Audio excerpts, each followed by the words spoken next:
Why was Charlemagne so important to the early church? Charlemagne, Carolus Magnus, was one of the most influential rulers in Christian history. When he inherited the Frankish kingdom, the church was under constant threat, especially from the Lombards who repeatedly invaded the Papal States.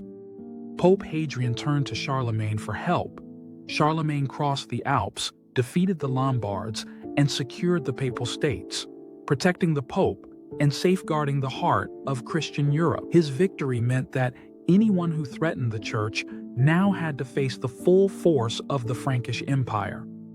This protection became even more important as Islam spread rapidly across North Africa and into Spain. Charlemagne's strength and centralized rule helped preserve Christianity in the West during a time of intense upheaval.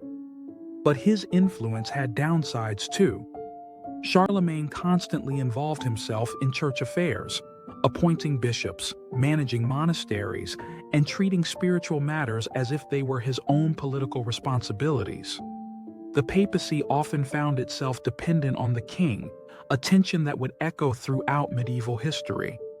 Then, in 799, Pope Leo III was violently attacked and nearly killed.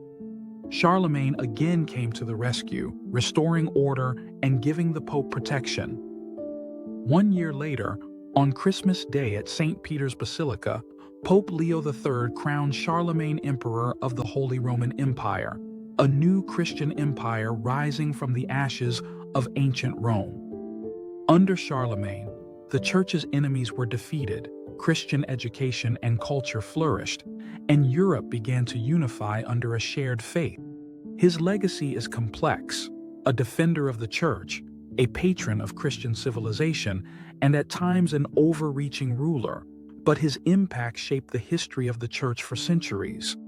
Subscribe to Catholic Voices and Prayers for more powerful stories from the saints, popes, and the early church.